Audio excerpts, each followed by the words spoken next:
Welcome, everyone, to the PFF Fantasy Podcast. I'm John Macri, and I'm joined once again by PFF's lead fantasy analyst, the great Nathan Jahnke. Nate, we're live again on the YouTubes and out into the Twitterverse, looking to help the good people cope with the many injuries and disappointing performances from the first month of the NFL season by providing them some options on the waiver wire. But we're going to help the people through it. How are you doing today? I am doing well. We had that doubleheader of Monday night games or overlapping Monday night games, which I always find weird. And as at least an adventure for me writing my recap articles and getting snap counts out. But those are the only 2 weeks that we'll have that this year. Going forward, it'll just be the one Monday night game. So looking forward to having one Monday night game that we are all focusing on at the same time. Yeah, that'll be nice. I'm as we know, not a fan of the overlapping games, but where we're past that now, and we could focus on the games ahead. We got bye weeks coming up as well, and we're outside of the first month of the season now. This is kind of the time of year where the injuries and disappointing performances, stuff like that, start to kind of affect the psyche of fantasy managers, but it's still too early to give up, right? There's plenty of time to kind of turn things around. So feel free to ask questions in the chat. We're live here. We'll get to them as we go through our list of waiver wire options. We'll mention rostership percentages. Those are from ESPN. And then you can also reference Nate's waiver wire article on PFF.com as well, which you can get access to along with so many other valuable tools and resources with a PFF Plus subscription. To get in there, check it out, and I promise you it'll be worth the subscription. But Nate, let's get right into it this week, and we'll start with the running backs with the newest name on the waiver wire list this week, but definitely not a new name in the NFL. What has Kareem Hunt of the Kansas City Chiefs as a waiver target, rostered in 21.5% of ESPN leagues right now? Sure. So he is the top player on this list because he's the one player who has a decent enough chance of being their team's main running back over the rest of the season. First up, we saw Samaje Perine take his passing down role like he's had the past couple weeks in Kansas City. Did take the one goal line snap, so he scored a touchdown this week, but not expecting that to continue for Perine, so not too excited about him going forward. The big battle was for that early down snaps between Carson Steele and Kareem Hunt. First quarter, it was all Carson taking those early down snaps, but he did fumble on the end of the first drive. Didn't really see many opportunities the rest of the quarter, and then Kareem Hunt took over in the second quarter. I don't know how much of it had to do with the fumble or if it was completely by design that Hunt was going to take the entire second quarter. But then after that, Hunt had a fine quarter, didn't do anything too impressive or disappointing, but he got most of the work the rest of the game. Ended up with 14 carries, 69 yards, averaged 5 yards per carry, but no runs longer than 10 yards. So was just kind of consistently having decent run after decent run. I wouldn't be surprised if he's the starter next week, but it's hard to tell how much of Carson's playing time was just because of the fumble or not. So I also wouldn't trust starting Hunt this week, but I think out of all the running back options, he is the top one because there's that chance that he'll be the top player, and the Chiefs might have to rely even more on running backs going forward after the Rashee Rice injury. Mm-hmm.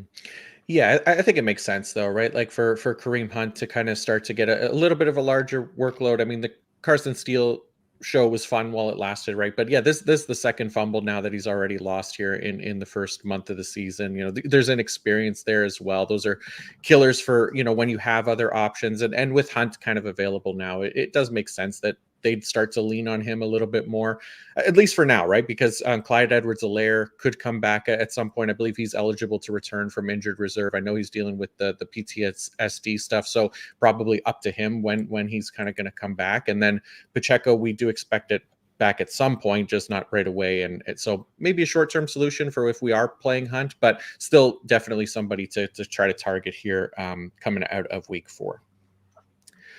All right, some of our returning waiver wire running backs. Nate, anything new from Rico Dowdle of the Dallas Cowboys this week, as his rostership is kind of been hovering close to that 50% mark each week, just under it. 43.4% rostership right now on ESPN. What do we like about Dowdle in Dallas? Yeah, not much change from week 3 to week 4. They use their running backs in a very similar way. I know, like in the first half, Ezekiel Elliott only played 2 offensive snaps, but it was a case where they played, I think, 4 drives total. He came in for the third drive. It was a 3-and-out. So in the second half, Elliott played a little bit more. So it remained a case where Dowdle was just the primary running back, but not the third down back, was in a rotation. Des Bryant, or not Des Bryant, oh my God. CD Lamb, wrong 88 in my head. CD Lamb ended up having a couple of snaps in the backfield. Deuce Vaughn also had a couple of snaps in the backfield. So it's still a very crowded backfield with 5 different players seeing snaps there. But if anyone's going to win the backfield altogether, it would be Dowdle, since everyone else has a very specific role. And there's a chance Dowdle can overtake some of those roles. So I think Dowdle has a chance to be the lead running back in Dallas. It hasn't led to a ton of fantasy production yet, but I think there should be games where he gets to double-digit carries. I think the Cowboys hopefully will start playing a little bit better and can start winning some more of these games and being able to run the ball a bit more in the second half of games. But that's where Dowdle's at. Nice. Yeah, hopefully they do get better. And yeah, having prime Des Bryant back on the offense will probably help with that. No, but yeah, Dowdle. Yeah. So Rico Dowdle, yeah, it looked pretty good for him this past week. 11 carries, that was the most among the Dallas running backs. It was the first time that he got double-digit carries this season. He's led the backfield 3 straight weeks in carries, had the receiving touchdown as well on his only target. So, like you said, not much there rushing upside, or rushing wise, but like you said, he's a starting running back, which, especially as bye weeks and more injuries start to kind of factor in, that's going to have value here. So, next up, heading to Jacksonville, Nate. Some weird stuff with Travis Etienne in this game. The broadcast pointed out that he was just kind of standing on the sidelines for a while without his helmet. The team reported a shoulder injury. He missed chunks of this game. And meanwhile, Tank Bigsby was out there kind of thriving. So what do you think about Tank? His rostership actually dropped from last week, available now in about 94% of ESPN leagues. Got to assume that's going to probably go up here a little bit. Yeah, Tank had that decent week 1 and then was dealing with an injury of his own for a little bit there. So now he seems back and fully ready to go. It was definitely odd with Etienne, like you said. He played the first snap of the game, but then was taken out for the second snap. Came back in at the end of the drive, which was a 5-play drive. So pretty odd usage. And then basically once he was back in the game at the end of the first quarter, we saw something pretty similar to what we were seeing that first week of the season. A little bit fewer snaps than we typically expect. I think 62% of snaps over the last 3 quarters, where he has been fairly consistently at 70% over the first 3 weeks of the season. So not sure exactly what is up with Etienne, but even if Etienne is fully healthy, Bigsby has looked fairly good as a runner so far. Averaged 8.2 yards per carry in this game, which a lot of that was a 58-yard run. But still, he has a better avoided tackle rate, better first down rate, better explosive run rate than Etienne throughout this season. And Bigsby did take 3 of those goal line snaps. So if he's getting goal line work along with his early down work, there's a chance that Bigsby could have some standalone fantasy value this season. Ideally, Jacksonville starts to turn things around. They're the only team that hasn't won a game yet, but they have the talent on offense to start winning more games. So wouldn't be surprised if Bigsby has even more value in those games because they would be running the ball more often. Mm-hmm. Yeah, I mean, this is kind of everything that we were kind of worried about, like last year when the team brought in Tank Bigsby, cutting into Etienne's workload, especially around the goal line and stuff like that. We're starting to see, kind of come to fruition a little bit here this season, a year later, but definitely concerning for Etienne to this point where, yeah, Bigsby's rostership, man, I can't get that word today. Shouldn't be dropping anymore. Instead, it should be probably shooting up here quite a bit heading into week 5. All right, Nate, another returning name, but maybe not necessarily one who has improved his stock as much as Tank Bigsby, but still one who has some value. So anything new from Alexander Mattison of the Las Vegas Raiders? How the running backs were used this past week were pretty similar to what we saw in the past. Zamir White taking most of the early down work, Mattison taking the rest of the early down work, Mattison getting all of the passing down work. The big difference this week is that Madison graded fairly well as a runner, looked much better than White. Whenever he got the opportunity to run the ball, White throughout the season has not looked great. I believe still our lowest graded rusher for anyone with a decent sample size. A big part of that is he's fumbled twice and lost both of those fumbles, but he also has the second lowest rate of earning a positive grade on his runs, just ahead of DeAndre Swift. So White has not looked great as a runner whenever he's been given opportunities, and he's been given a bit more opportunities over these past couple weeks, where Madison has just looked better. And a lot of times, like, we'll talk about backfields with the backup looking better, and they're just in for specific situations. But Madison, even when he's facing 8 men in the box, he's consistently gaining first downs, where White's only gained 1 first down against an 8-man box so far this season. And a lot of times it's the backup running back who's inexperienced, and you don't know if you can trust them with a larger workload, where Madison has that experience with a larger workload. So the coach has already said that Madison has earned more playing time going forward. Also, wouldn't be surprised if Madison takes more of those early down snaps, and then someone like Amir Abdullah takes a little bit more of the third down work, which would be fine for Madison's fantasy value. Or Dylan Labe, who's been inactive each of these first 4 weeks. He was more of a receiving back as well. So if Madison starts seeing more playing time, White starts seeing less playing time. Also, wouldn't be surprised if Labe starts being active more and gets a little bit of opportunities on third downs. Yeah, I think it makes sense. And yeah, looking at just the past game, Madison 3 runs of 10 or more yards, average 12 yards per carry. Zamir White, on the season, just 3.2 yards per carry right now. Not looking good. 45.0 rushing grade. So, like you said, pretty poor stuff from Zamir White thus far. I wouldn't be surprised to see him start to get phased out a little bit here in favor of some of the more efficient runners, which surprisingly right now is Alexander Madison. So, okay, in Chicago, another interesting situation. We talked about it last week where Roschon Johnson was cutting into DeAndre Swift's workload. There was reason to be concerned about Swift heading into week 4. And then, of course, Swift goes out and delivers the best game of his Chicago career. So, Nate, what's the read on this Bears backfield coming out of this week? Sure. So Roschon Johnson did get more playing time like we thought he would. It was just taking Khalil Herbert's time rather than DeAndre Swift's. So it ended up being a 2-man backfield, which is generally good for the fantasy value of the running backs on the team. Johnson did get the passing down work for the most part, did get the goal line snap, was the primary backup on early downs. So would like to pick up Johnson, not because I'd necessarily be comfortable starting him right now. The fact that he is getting the goal line work does help, and does, if you're really in a pinch at running back, makes it possible that you can start him because he has that opportunity to score touchdowns. But I also think this backfield is fluid enough, things are changing enough, that if Swift plays more like he did the first 3 weeks than he does last week in the near future, then I do think Johnson will start cutting into that time on early downs.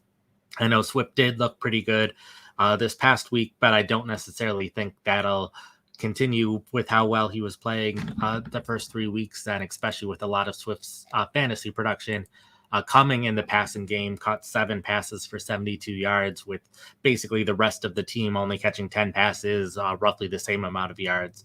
I don't see DJ Moore and Keenan Allen and Rome Odunze getting shut out like they were in this game in future weeks. So I don't see Swift continuing to have that receiving production. And in the run game, it was largely he had a 30-plus yard carry, but outside of that, he was just an okay runner. So a lot of his stats look better because he had that one long run. But I don't necessarily think he will consistently play well on a per play basis, as similar to what we saw in the first 3 weeks. Yeah, it kind of strikes me as like a nice kind of sell high window if you can for DeAndre Swift, right? Coming off a really big game here, and just based on the usage from, the larger sample size of this season for the Bears backfield. And like you said, Khalil Herbert didn't touch the ball in this game, but Shane Waldron had come out, I think, last week and said that he plans to utilize Herbert like exclusively as a short yardage and goal line back. And there weren't many of those situations in this game. Like, there could be a case where more of those opportunities come in later games. And, I just don't know that there's much value there in this kind of offense in that role. But I don't know. It feels like there could still be a chance that this is like a 3-man backfield again at some point, when they're utilizing these guys in specific situations. It was nice that Roshan got the usage this week, but there's something telling me that I wouldn't be surprised if Khalil Herbert starts to work in there again if he's active in the starting lineup. All right, Nate. Fantasy managers who spent a first-round pick on Bijan Robinson this offseason aren't going to be too happy about this one, but we did start to see some of those concerns regarding a very capable Tyler Algier working his way onto the field and cutting into Bijan snaps as well. What happened this week in Atlanta, Nate? So it seemed like by design they were rotating a little bit more early in the game. Typically, Bijan Robinson at the very least gets the first 2 drives to himself. Played 35 of a possible 36 snaps on the first 2 drives in the first 3 weeks. This week we saw Tyler Algier take the second drive of the game. So we already saw a rotation early on, and then kind of Robinson took a lot of the snaps the rest of the first half, but then in the second half, it was a pretty clear split between the 2 running backs. Algier ended up running the ball more over the course of the game, and Algier in general has looked better as a runner so far this season. Algier also looked better as a runner last season, so it wouldn't be all that surprising if Algier continues to get more work going forward.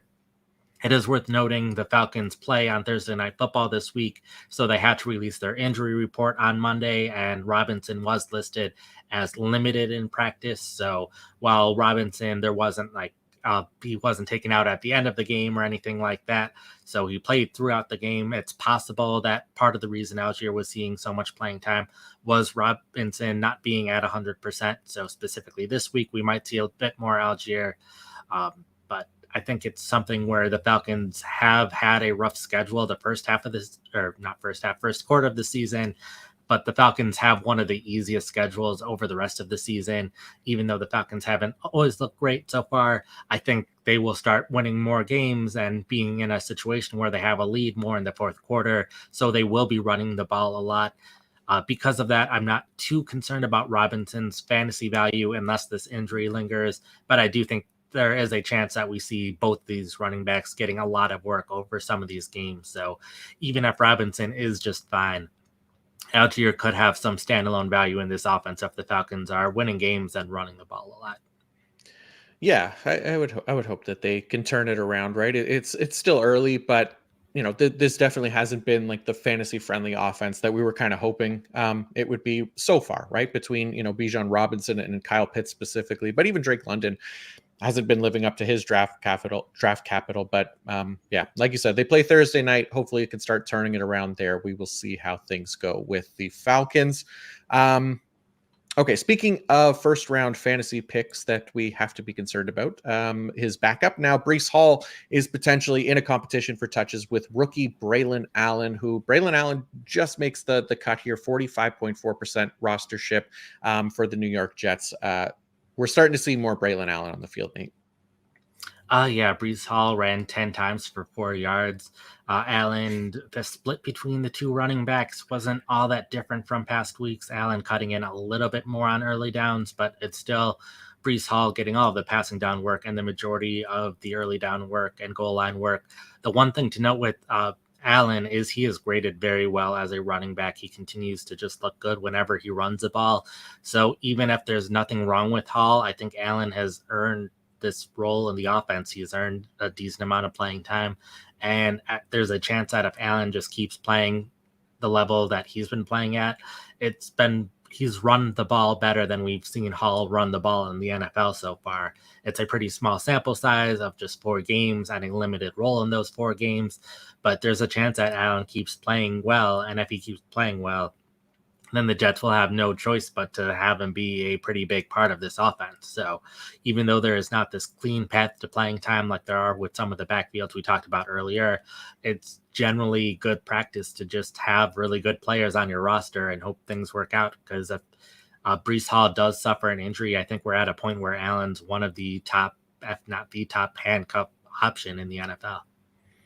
Yeah, I'm with you. Like you said, he's kind of earned that playing time. He's cutting into it. It's not something that we hoped for, for players that fantasy managers have spent a first round pick on a Breece Hall, for example, but it's not uncommon for an NFL backfield either, right? As the true workhorse role kind of continues to be a dying breed here. Seeing more Breece Hall or Braylon Allen on the field and cutting into those snaps is not too much of a surprise just in general NFL terms. So yeah, I'm with you. I think he probably is, one of those top handcuffs, along with, like you just mentioned, Tyler Algier as well.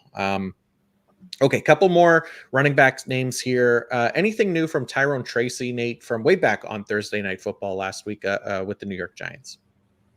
Not a lot new. They mixed him in pretty similar to what we've seen in the past. Ran the ball a decent amount in this game, so that was good to see. But also getting some work on passing down with his history as a passing down back.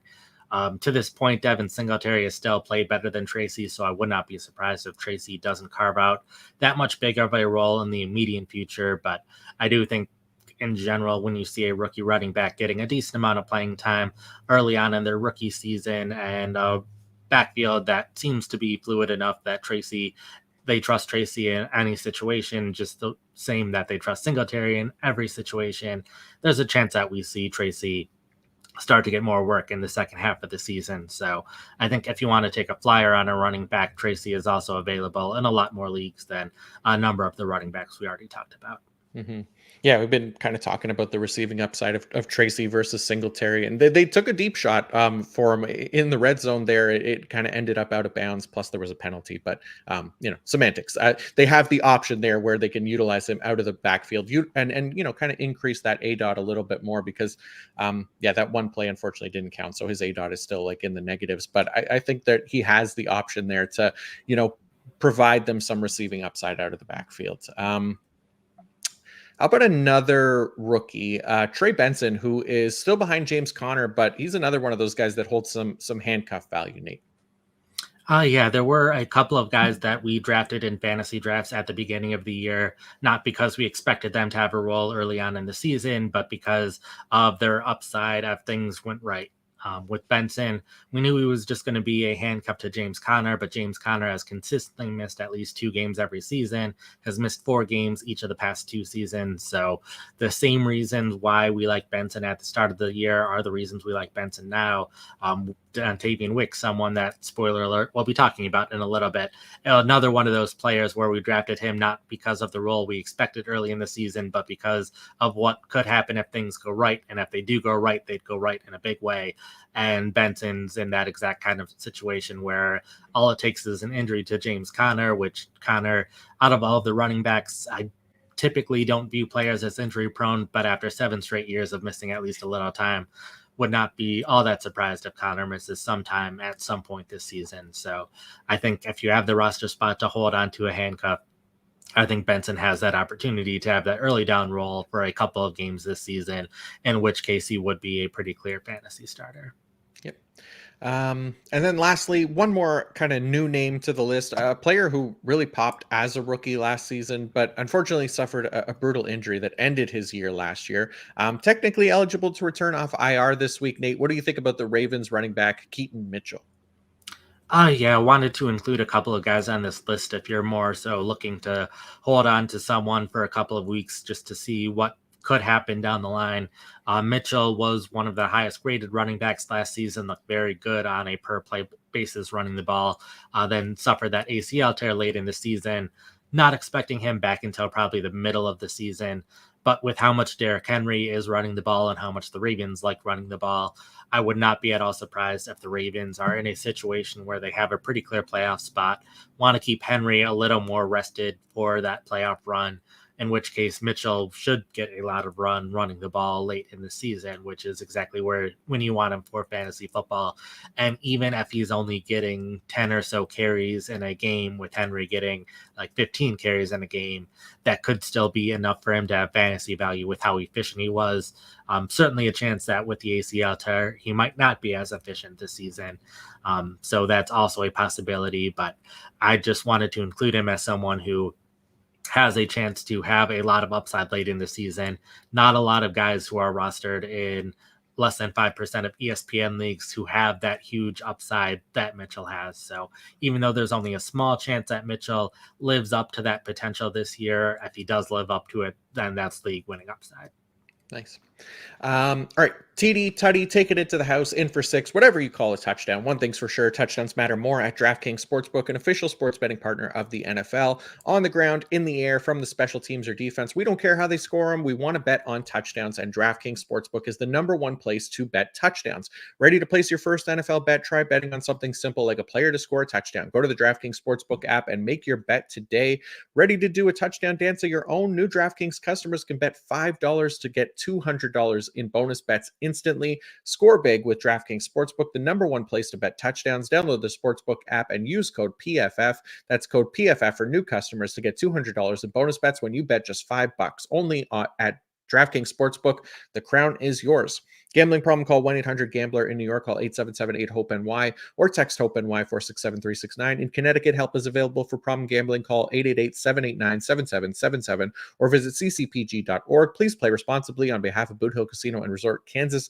21 plus age and eligibility varies by jurisdiction. Void in Ontario. Bonus bets expire 168 hours after issuance. For additional terms and responsible gaming resources, see dkng.co/ftball. All right, let's talk some wide receivers now, Nate, and start with a new name here. You alluded to him earlier, Dontavian Wicks of the Green Bay Packers, who saw a big role increase with the ankle injury to Christian Watson and available in about 90% of ESPN leagues right now. Yeah. So throughout the first couple weeks of the season, Wicks had been in a rotation with Watson at that outside receiver spot. That's been true all season. We saw it a lot last season as well when the wide receivers were all healthy. But then once Watson went down with the injury, Wicks took over as that clear outside wide receiver. Bo Melton, who's been the primary backup for Romeo Doubs, kind of stepped up in the primary backup to all of the receivers. And then Jaden Reed, this did not impact his playing time whatsoever. Reed has consistently played in 11 personnel, has not seen a single snap outside of 3 wide receiver sets this season. So this clearly impacted Wicks and didn't really impact the rest of the wide receivers. Wicks ended up leading the outside wide receivers in targets, caught 2 touchdowns in this game. He was someone where I kind of hoped earlier in the game he might be more of a sneaky ad because he wasn't getting too much receiving production early on in the game. But as the game progressed, he just kept adding more and more to his stats. So he'll be a bit harder to pick up than he was right when the injury happened. But Wicks, he's graded out as the best outside receiver for the Packers these past 3 years. Has a higher target rate, more yards per route run than both Romeo Doubs and Christian Watson. So a chance that Wicks can be a clear top outside receiver option that we haven't really seen out of Green Bay over these past 2 years. And if that's the case and Jordan Love's playing well, I think he has a ton of fantasy potential. So probably one of the better wide receiver options we've seen off the waiver wire in the last couple weeks. Yeah, I'm with you. Wicks, one of those nice, strong underlying metric type players. And looking at what Ian Rappaport was reporting on Christian Watson, calling it a high ankle sprain that could land him on injured reserve. We don't have anything official there yet. But Wicks, I think, yeah, not only like a waiver wire target, but a legitimate starting wide receiver candidate for fantasy purposes. Again, especially as bye weeks kind of start to factor in here. Playing against the Rams in week 5 as well, who've been kind to fantasy wide receivers so far this season. So nice matchup for Dontavian Wicks. Okay, Josh Downs continues to remain kind of unrostered, Nate, available also in around 90% of leagues. He's coming off a really productive game, scored a touchdown, 8 catches on 9 targets for 82 yards. His rostership likely to jump here heading into week 5, you reckon? Yeah, just to take at least a little small victory lap. I was excited that Downs had this performance after we had him high on the wide receiver list last week. I know a lot of waiver articles and shows go over a lot of the same names, but we had Downs higher than most of the other shows, and he caught 8 passes for 82 yards and a touchdown, which was great to see, even with a quarterback change and injury over the course of this game. But hopefully Richardson can be fine going forward.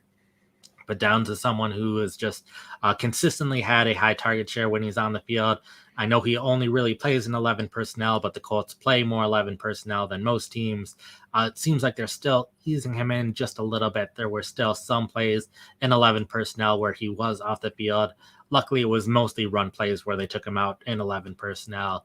But a second straight week above 30% target rate, which is huge for a wide receiver. Last week, a big reason why that didn't lead to a ton of fantasy production is he only had a 1.8 average depth of target. this week it was back up to 7, and 7 is where it was at over the course of last year. So a bit more normal usage out of him this week. I think he can very well be the top wide receiver in the offense going forward. Michael Pittman did have a good week this week, but a lot of Pittman's production happened after the quarterback injury happened. So I wouldn't be surprised if once Richardson is back as the clear main quarterback, that Downs could very well lead this team in targets over the rest of the season, lead to a lot of yards. Not expecting too many games where he's getting like over 100 yards and a touchdown or two like we see from other top wide receivers, but definitely someone that you can consider in your fantasy starting lineup in the right matchups. Yeah, I'm with you. Yeah, he's been on this list every week, essentially now. And yeah, I don't think the Anthony Richardson injury, they considered it major. They were calling it day to day. So he should be back soon as well. Next up, though, the PPR monster, and don't look now, but Wan'Dale Robinson is top 5 among wide receivers in total targets coming out of the first month of the season. Nate, he has been generating a lot of attention in this Giants offense. Yeah, caught 11 passes for 71 yards. So he typically on this show, we aren't really talking about too much about if you're in a PPR league or a standard league. This is probably one of the rare exceptions where Robinson does have a bit more value in a PPR league. Downs to a lesser extent fits that description as well, because he's another one of those thought receivers who just racks up a lot of targets and receptions, and that really helps in PPR leagues and doesn't help quite as much in standard leagues. But Robinson, it's been pretty consistent over these weeks. Malik Neighbors, the clear outside receiver for the Giants that they like, but Robinson, this is another team where they're down often, so they're in 11 personnel a lot, which means Robinson's on the field, and they don't really have many other receiving options that they trust. Their tight ends, they've been leaving them in to pass block more than most teams. They haven't thrown a lot to the running backs. The other outside spot hasn't gotten a lot of targets. So like last week, it was Neighbors getting 12 receptions, Robinson getting 11, everyone else combined getting 6. So Robinson seeing a ton of the targets. And we've seen this for a couple weeks now, where even though this was probably his biggest week so far, there's been other weeks where Robinson's still getting a ton of targets. So I think he's especially valuable over these next few weeks when you start having more bye weeks. You're looking for a wide receiver that you can fit into your lineup for a week. Probably not wanting Robinson as a consistent starter for me, but I think especially as a bye week replacement, he's kind of the perfect player to pick off the waiver wire and put in your starting lineup for 1 week. Yeah, no, I mean, it makes sense, right? Like I said, top 5 in targets, but bottom 5 in average depth of target. So yeah, like you said, if you're in full PPR league, that's more valuable than half PPR or non PPR. Probably not as much value there, but at the same time, like he's clearly a top 2 target in this offense. He has been for I think 3 of the 4 games so far for the Giants. So it can't just be Malik Neighbors, and Wan'Dale Robinson's been good. So yeah, I like that call. And we did get a question. We've left the running back section here, Nate. So before we move on to a few more wide receivers, I want to make sure that we cover the last running back. And it's a fair question because Jonathan Taylor is dealing with a potentially, I think they called it a mild high ankle sprain, right? So potentially could miss time. But what do you think about Trey Sermon if Jonathan Taylor happens to be out this week? Yeah, I was going to bring it up at the end that we missed over him over the running back section, but Sermon would be the top running back if you are looking for a running back specifically for this week. I think Sermon is the clear running back out of Indianapolis, was getting all of the snaps after Taylor's injury this past week, has gotten the clear most snaps out of the backups over the first couple weeks in general, and has been the only other running back to get a carry out of Indianapolis. So even though I don't think Sermon will have as big of a role as Taylor had, I think Sermon should still see double-digit carries. I know Jacksonville, as the one team that hasn't won a game yet, Sermon should be getting a decent number of carries, but they have been pretty good at preventing yards by running backs, even though running backs have been running a lot against them. I think 3 of the 4 running backs to face them have averaged 3.5 yards per carry or less. That includes Devin Achane, James Cook, Deontay Foreman. So decent enough running backs that they faced so far. So even though it seems like, hey, it's Jacksonville, people don't think a lot of Jacksonville considering their record. There's still a pretty good run defense so far this season. So I don't think Sermon is this clear must start player. But if you're looking for a running back this week, Sermon, I think, is the best option that you can pick up. Fair. We do have a couple more questions. You want to go through the wide receivers or save the questions to the end? It's up to you. Yeah, let's save them for the end since Sure. I'm not sure all of them are specifically wide receiver. Yep, makes sense. Okay, so we will get to them. Just we're going to finish up on the wide receivers here, and we do got a couple more wide receivers specifically for the Los Angeles Rams because, again, as we know, Puka Nacua, Cooper Kupp, they're out. So let's talk Tutu Atwell and Jordan Whittington, Nate. Yes. So the Rams wide receivers, we did get a report from Jay Glazer a little bit before the games that Cooper Kupp's expected to miss at least another 2 weeks, and then Puka Nacua at least another month. So I think we should still see some time where there's these other wide receivers who are stepping up. And for the second straight week, we saw Tutu Atwell lead the team in receiving yards, has caught 8 passes for 175 yards over these past 2 weeks. So a pretty decent fantasy total. Could very well see Atwell continuing this. It's partially because of big plays, so that makes it a little more volatile, but he's been the clear top wide receiver for the Rams so far. And then Jordan Whittington, he looked fairly good in this game, led the team in targets, saw a lot more playing time. They changed up how the playing time has been distributed among the wide receivers over these past couple weeks. But he saw this clear high percentage of offensive snaps. It was fairly close to 100. Only lost a couple snaps with Tyler Johnson kind of getting reduced to the clear fourth wide receiver this week. So he was someone that there was a lot of hype for him throughout training camp, throughout the preseason, played fairly well throughout the preseason. Although with the Rams, the best thing you can do is not play at all in the preseason. So I wasn't viewing him as a potential Puka Nacua because he kept playing in the preseason, but a chance that he continues to lead the team in targets over these next few weeks. And even though we started the season with Demarcus Robinson as the third wide receiver for the Rams, he's been the one wide receiver who's consistently not seeing many targets. So I would not be at all surprised that once we start getting some of these wide receivers healthy again, that instead of Demarcus Robinson just being the clear third wide receiver like he has been, I wouldn't be surprised if either Atwell or Whittington, or there's a rotation of the two, starts or continue seeing those snaps even beyond these next 2-3 weeks. I think that makes perfect sense. Okay, how about a couple of rookies now? And we'll start with Xavier Legette of the Carolina Panthers, who bust out the riding the horse Selly with his first career touchdown in this game. Nate, do we need any more reason than that to add him to our roster? No, you hopefully don't need too much more reason than that. But we did see him get an increase in playing time, which we expected with Adam Thielen on injured reserve. So we know Thielen will at least miss the next 3 weeks as well. And he saw a high role in this game like we hoped. Played better than basically we've ever seen out of Jonathan Mingo in the NFL. So I think it's pretty clear that between Legette and Mingo, Legette's going to be the guy going forward as the clear number 2. Deontay Johnson still getting a lot of targets as well, but I think that's fine. The Panthers are a team where we expect them to need to be passing the ball a lot in a lot of games. So there should be a lot of volume to go around. And if there's only 2 clear receiving options on the team, they aren't throwing a lot to their tight ends. There hasn't been a ton of throwing to running backs in this offense so far. So I think Legette can continue to see a lot of targets week in and week out. And just in general, it's good to have those early draft picks to see if they break out in the second half of the season.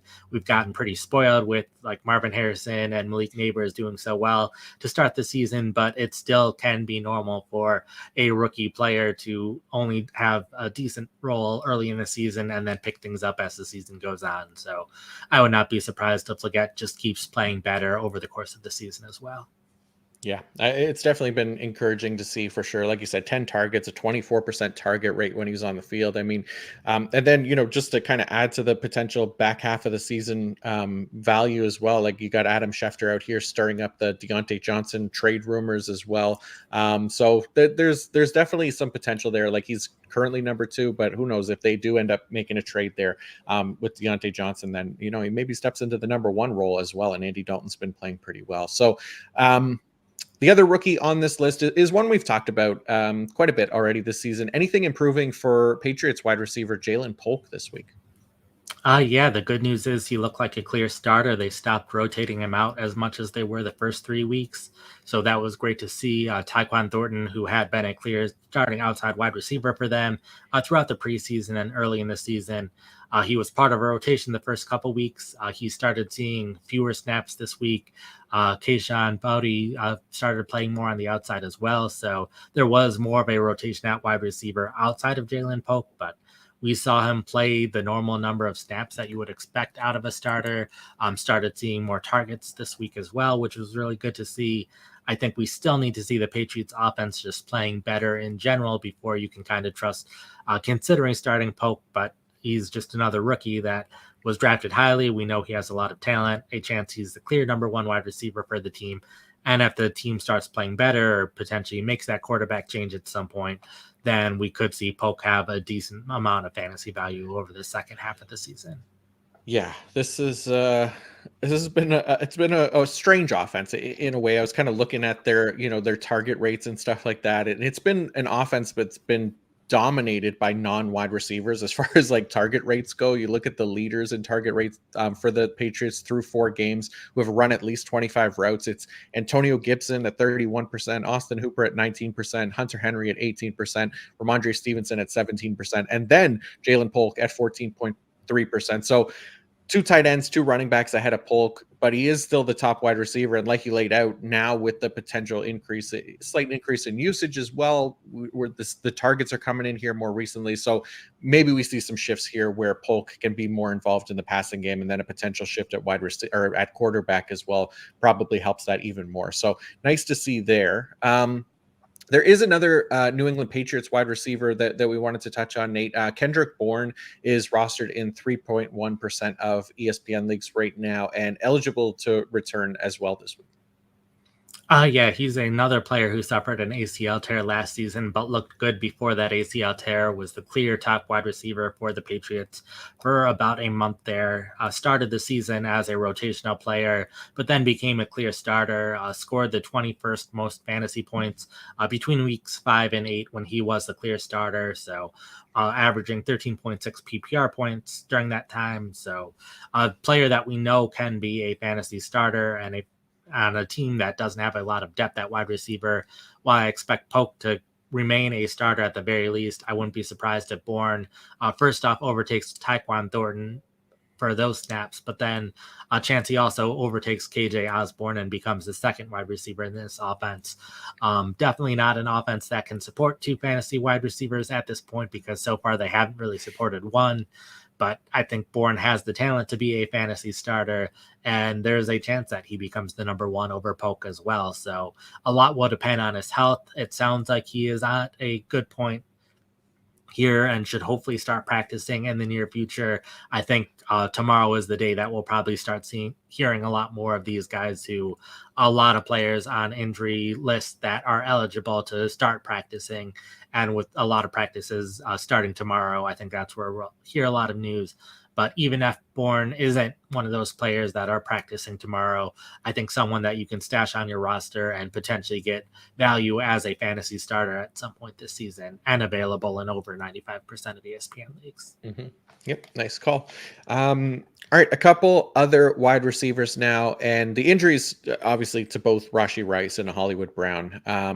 Are going to play a part here, but you've highlighted Juju Smith-Schuster, who's available in 99% of ESPN leagues. What do you like about his shot to see kind of an increased role in this Kansas City Chiefs offense? Oh, sure. So once the injury to Rashee Rice happened, we saw even last week Juju Smith-Schuster start seeing more playing time. Saw more snaps than Justin Watson last week. Thought Smith-Schuster could have started seeing that again this week, but Watson was the clear number 2 wide receiver again. Smith-Schuster mostly playing in 3 wide receiver sets, but I wouldn't be surprised if Kansas City mixes up their strategy a little bit now that they know Rashee Rice is going to be out potentially for the season. I don't think we've got an official word yet that Rice is definitely out for the year, but we definitely expect him to miss a significant amount of time. Smith-Schuster with the Chiefs offense 2 years ago had over 900 receiving yards. So we know that there is a recipe for Smith-Schuster to get a lot of work in this offense and get a lot of production. Definitely a lot working against him, considering how little he produced last year. The fact that he is the clear number 3 so far this season, with the injuries that they've had. And there is a chance that they bring in another wide receiver. There are some free agents who are available that they could consider. They could bring back Kadarius Toney. They could trade for someone. A lot of possibilities of what could happen. And I do think Xavier Worthy, if there's any wide receiver to have in this offense, Worthy's the one you want, but he's not available off the waiver wire.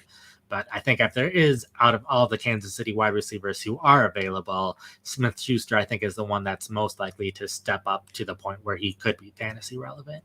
Yeah, no, makes sense. All right, how about the New York Jets wide receiver one, Alan Lazard? What do we like about Alan Lazard coming off a pretty strong first month of the season here? Yeah, he's the one player who has produced so far that we're not sure if he will continue producing, but there is certainly a chance that he does. Even though Mike Williams has started to emerge a little bit more in the offense, that really hasn't taken away too much from Lazard's playing time. It's been the 3 of them in 11 personnel. Lazard has played 159 of 161 snaps in 11 personnel so far this season, so not losing any time there. And then he's still played 57 of 68 in 12 personnel, so that's been fairly promising to see that Mike Williams hasn't cut into the time there. And 21 personnel, it has pretty consistently been Williams as the second wide receiver. So Lazard not seeing a perfect amount of playing time, but still better than what we were seeing the vast majority of last year. We expect Garrett Wilson to start being a bigger factor in this offense going forward. The trade rumors for Davante Adams aren't going to be stopping anytime soon, but there's also a chance that Wilson never steps it up this season, then Lazard just remains a top player in receiving yards in this offense, in which case, if that does happen, then he needs to be on fantasy rosters because he's been a top 20 or so fantasy wide receiver so far this season. Yeah, it's wild. Aaron Rodgers loves his guys, and yeah, I wouldn't be surprised if the Davante Adams trade rumors heat up as well. But yeah, Alan Lazard's look good. I mean, 3 touchdowns on the year, leads the team in yards per route run, 1.50. So there's definitely some encouraging numbers there for Lazard. But before we get into the other positions, let's take a quick ad break here. Hey everyone, this episode is sponsored by BetterHelp. As an adult, do you make time to learn new things as often as you'd like, or was that lost in childhood? Kids are always learning and growing, but as adults, sometimes we lose that curiosity. Therapy can help you reconnect with your sense of wonder because your back-to-school era could come at any age. Therapy can be really useful to get a better understanding of how your mind actually works and to become more aware of your own patterns of behavior and how to improve them. It's useful for everybody, not just people struggling with something specific. If you're thinking about starting therapy, give BetterHelp a try. BetterHelp is a convenient, flexible, and entirely online way to get therapy that's right for you. You just fill out a brief questionnaire to get matched with a licensed therapist, and you could switch therapists at any time for no additional charge. Rediscover your curiosity with BetterHelp. Visit betterhelp.com/PFF fantasy to get 10% off your first month.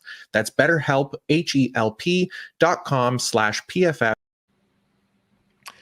All right, on to everyone's favorite position in fantasy football right now, the tight ends. Nate, we finally got the Taysom Hill game we've been expecting, but it also came at a cost. So let's start with the positive for Taysom Hill. What did we get from him this week? First off, he scored 2 touchdowns, so that was already a better fantasy performance than most tight ends have had this season. Even though Hill basically hasn't done much outside of those 2 touchdowns, still a top 10 fantasy tight end per game and half PPR. Another player where his value depends greatly on the kind of league you're in, has a ton of value in standard because a lot of his work comes rushing rather than receiving, where not as much value in PPR. But I think he's still someone who, if he gets healthy, he did have the abdomen injury, played 15 of a possible 25 snaps before the injury happened. We saw in week 1 when he was healthy as well, was playing a bit earlier in the game, but then once the blowout was cleared, he stopped playing so much and wasn't seeing touches later in the game, so they were kind of saving him. So I think there is a chance that over the rest of the season, he will have a lot of value, assuming he gets healthy. It seems like this coaching staff likes him even more than the last coaching staff did. I think he'll be pretty inconsistent how much fantasy value he has, because there might be some weeks where he runs the ball a couple of times and doesn't get much in the run game. But every other tight end in the league is that inconsistent as well. The difference being Hill's big games, he's scoring 2 touchdowns, where basically no other tight end is going to be scoring 2 touchdowns outside of the top couple options. So I think Hill, if he gets healthy, is someone that you can probably put in fantasy starting lineups. I'm kind of back similar thinking to what I was at the start of the season with how big of a role he can have in this offense. Just the big thing is he has to stay healthy, though. Yeah, suffered the ribs injury in this game, so we'll see if he's able to make it back or not. But yeah, I mean the usage and everything is there for him, so like to see that from Taysom Hill. There's a lot of people still looking for answers at tight end. Who else do we have here? How about K. Otton, Nate, of the Tampa Bay Buccaneers? What do we like from K. Otton's usage this season? Sure. So Otton, much more of a traditional tight end, but I think we've talked about a lot of guys on the waiver wire. A lot of them haven't panned out so far because it's just been no one doing a whole lot so far this season. But I think Otton is someone that I'm a little bit more confident on than I have been in a lot of these other tight ends. First off, he's run 702 routes over the past 2 seasons combined. That's 65 more than any other tight end. So the first point is his role is very secure. He is almost always on the field, which is excellent to see. And a big thing that a lot of tight ends don't have so far this season. There's been a lot more rotation at tight end for a lot of teams. That is not the case in Tampa Bay. So that's one reason that I trust him.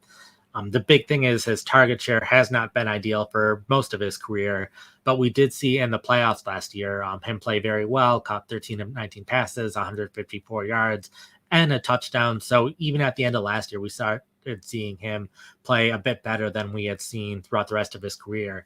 And then over these past 2 weeks, he's got 13 of 15 targets for 99 yards. So not excellent numbers by any means, getting about 50 yards per game, but it's still fairly decent for a tight end and very good considering all the other tight ends in the league. So he's seeing the playing time. He's recently seen the targets. Still a relatively young tight end. That's been another thing with a lot of the other tight ends that we've seen so far. Tyler Conklin, one that we'll talk about a little later. It's like we've seen so much of his career that we don't think he's going to continue to play well every single week, where Otton still is a young player who can emerge and become this bigger player going forward. So I think I'm a little bit more optimistic considering we know he's getting the playing time. And at least in 4 of the last 6 games, he's been getting the targets too. Mm-hmm. Yeah, that's been nice to see. Like even this last week, 9 targets, 6 catches, 52 yards. Not like, amazing numbers, but relative to the position right now, it's pretty good. We'll take it, right? So, and actually another productive tight end from this past week, near identical stat line to Cade Otton, except he added a touchdown, was Tucker Kraft of the Green Bay Packers. Is this looking like a sustainable production for Green Bay's tight end here for Tucker Kraft?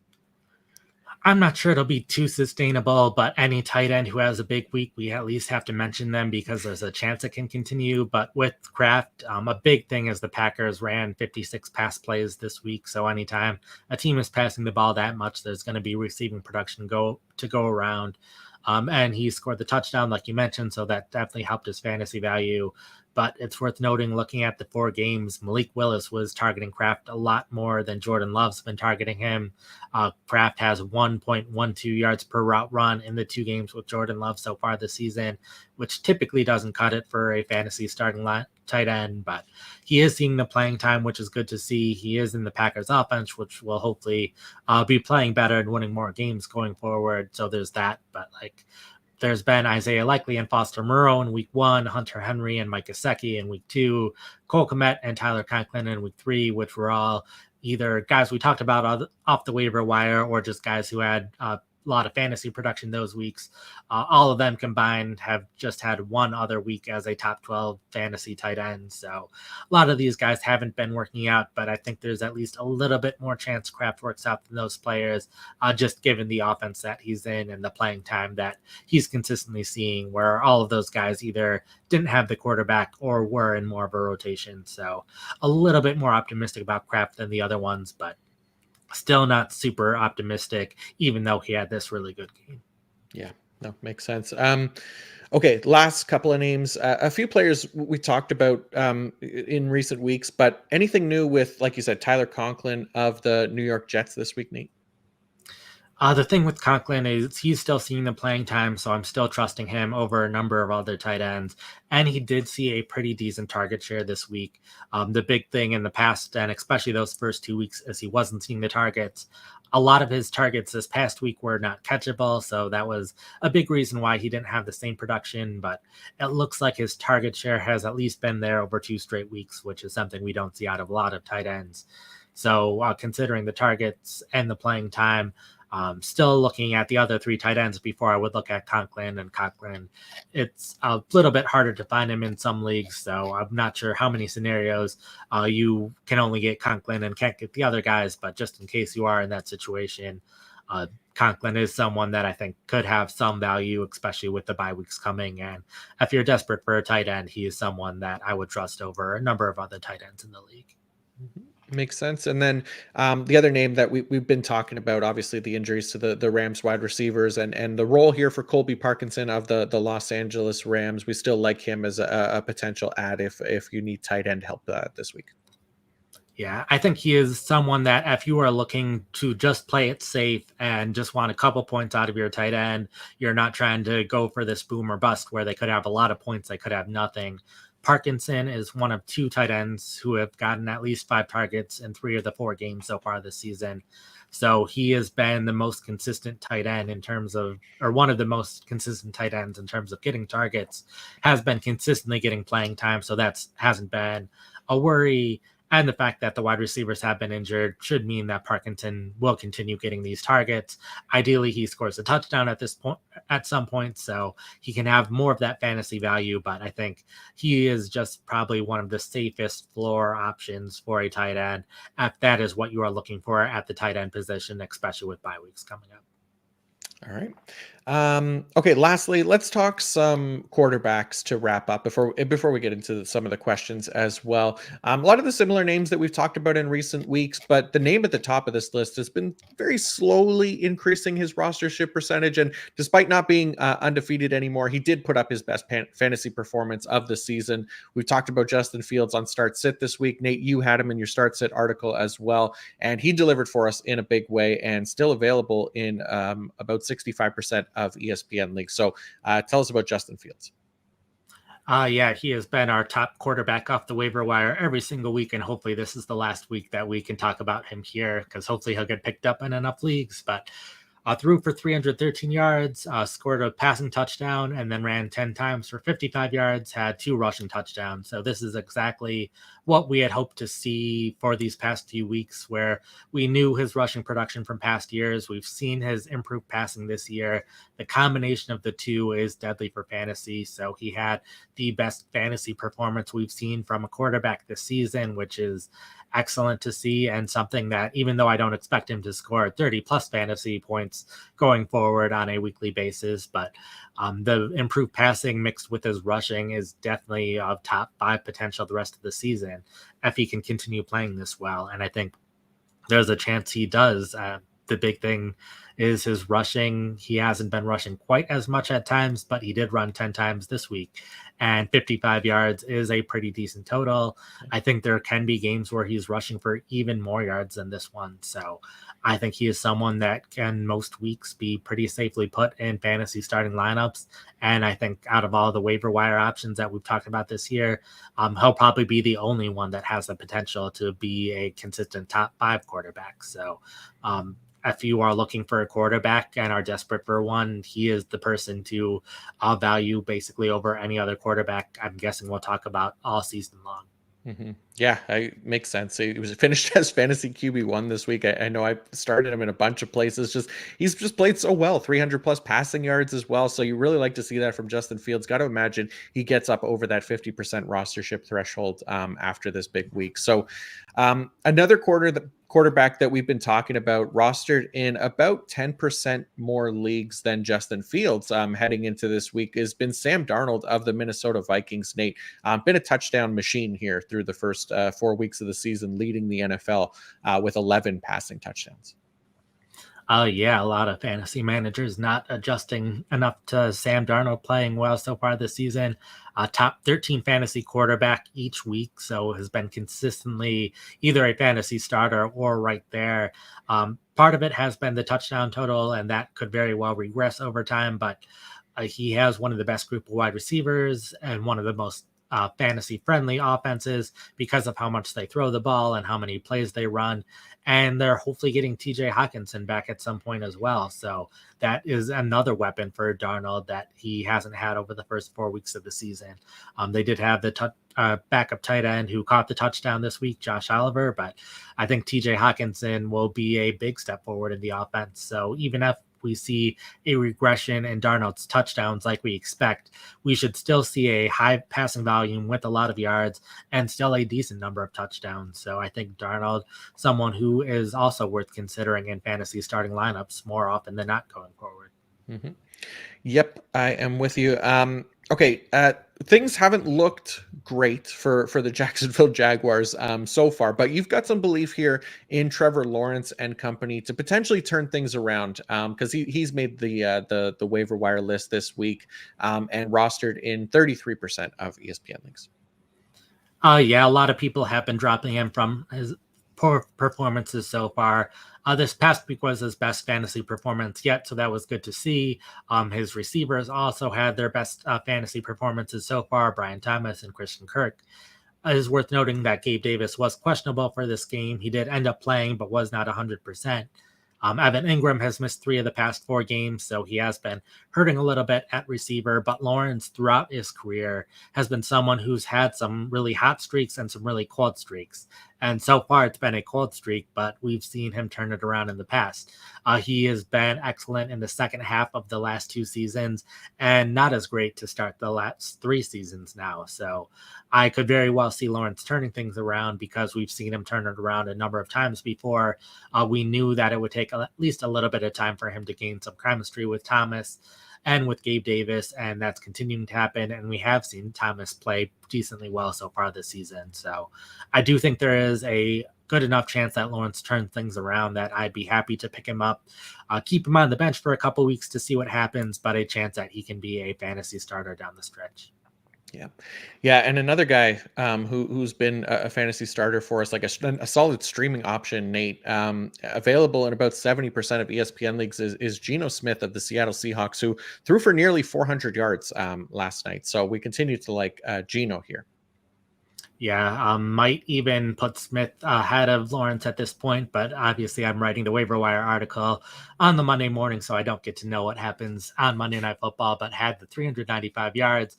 It did take 56 passing attempts for him to get there, but it was a situation where they pretty well abandoned the run for most of the game, ran a little bit more late in the game, which brought up the rushing numbers in general, but Smith has just remained a top 12 fantasy quarterback. He remained it over the first 3 weeks. Fairly confident without checking now that he is still among the top 12 quarterbacks after last night's performance. Just a high percentage or high completion percentage. Basically over the years, his PFF passing grade has been pretty consistent over these past couple years. And now he's in a much more pass friendly offense where they're running a lot more plays and the offense is looking good. All 3 of Metcalf, Lockett, and Smith-Njigba had over 50 yards last night. So the wide receivers are playing well, like we would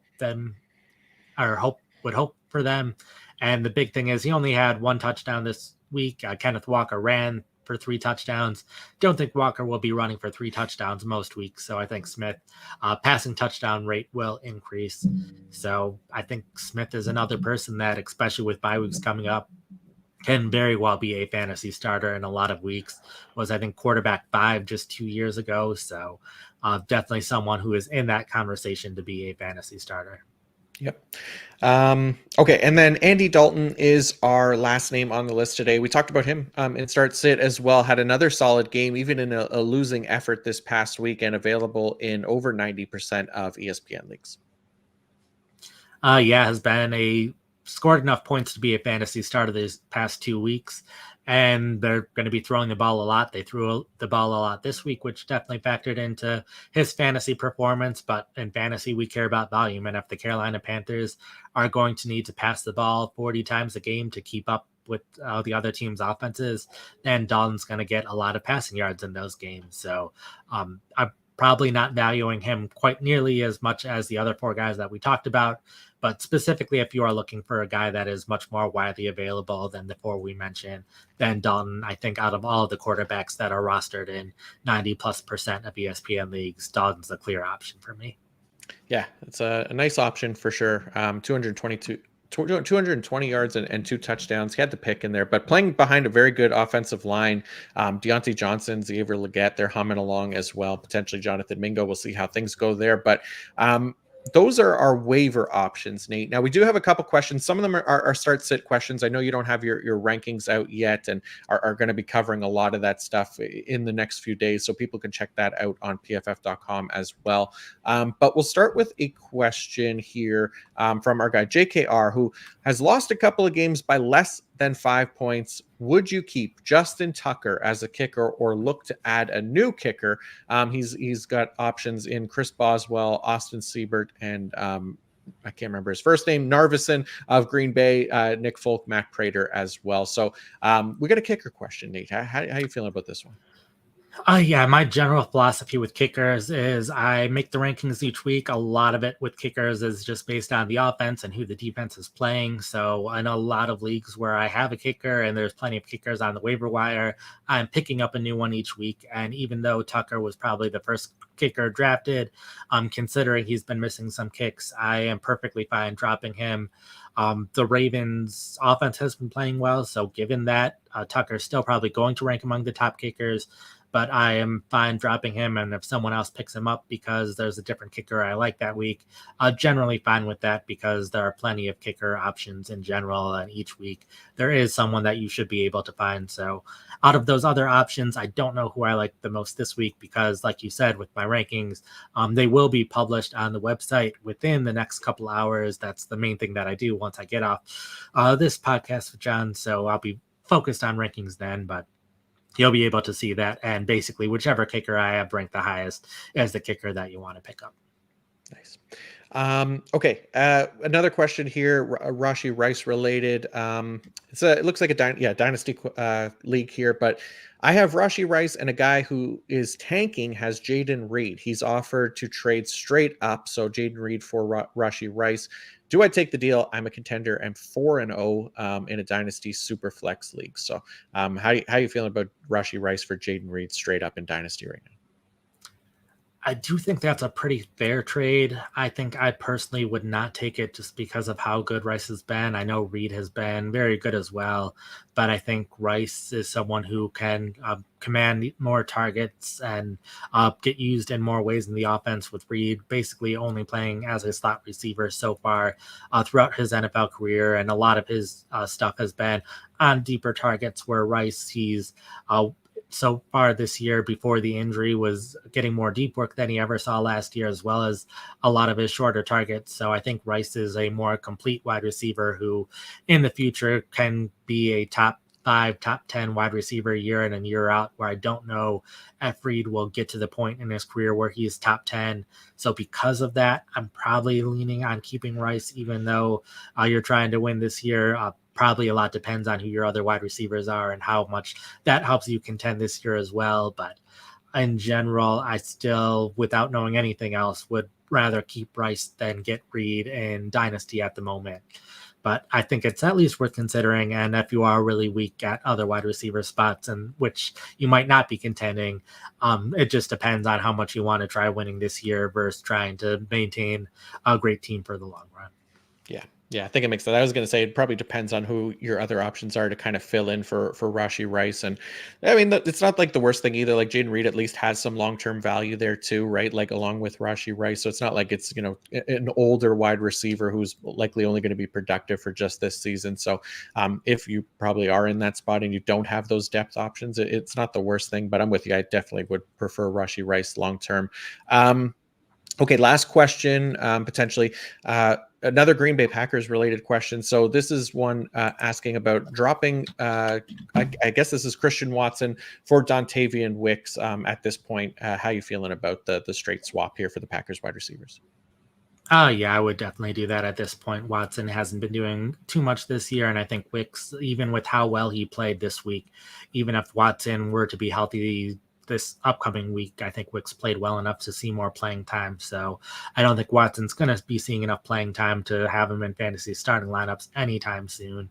It would probably take an injury to either Wicks or Romeo Doubs for Watson to have fantasy value at any point this season. Yeah, makes sense. I think that's it for questions. Did I miss anything, Nate? Anything that stood out to you that isn't like a start sit question? Nope, I think the rest are all start sits. So even though some of them are like, should I drop this person for someone else? Because you want to start someone this week, I'll have the rankings out in a couple hours. So definitely check those rankings out, and that'll help with those decisions. And if you are looking for more long-term decisions as well, I do have my rest of season rankings out today as well. So that should help with those longer-term decisions. Just see whoever's ranked higher, and those are the players you want more on your roster. Thanks. All right. So with that is going to do it for us. Thank you all for tuning in. Get out to those waiver wires again. Stay active. Put your claims in, and help to kind of weather the storm with a lot of these injuries and disappointing performances, because it's become a war of attrition at this point. And if you're attacking your waiver wire and staying active, you have an advantage over a lot of your league mates who might not have the willpower to do the same. So there's ways to fight through it, and hopefully these waiver options can help you. Again, another shout out to the PFF data collection team as well for providing us all this wonderful data that we utilize so much in these episodes. And Nate, thank you to you as well for pulling all this together and putting the list of waiver options out here for us. But before you go, please do remind everyone again what you have up on pff.com this week to help them win their leagues. Sure. So I have the recap article to all the games this past week. Definitely some interesting situations, some that you would not recognize just from looking at the stat sheet. I know I've probably said that a couple times so far this year, but it has been a very interesting year in terms of how teams have been utilizing their players. And I do think that'll have an impact on a lot of players in fantasy football going forward. I mentioned the rest of season rankings. Also have 5 to add, 5 to drop, 5 to buy low, 5 to sell high. That went up today. Outside of that, we'll have my start sit later in the week, and then recaps again for Thursday Night Football and the weekend games. And then that'll be it this week, and similar things basically every week for the rest of the year. Nice. And then as for me, IDP Fantasy Report, that'll be out this afternoon as well, followed by the Wide Receiver Man Zone Coverage Report on Thursday, IDP rankings, as well as offensive line, defensive line matchups to target and avoid, and then back in the podcast feed with the Week 5 IDP Start Sit episode, as well as the Week 5 Offense Start Sit episode with Nick Bodiford. So be sure to check all those out as well. And until next time, peace out.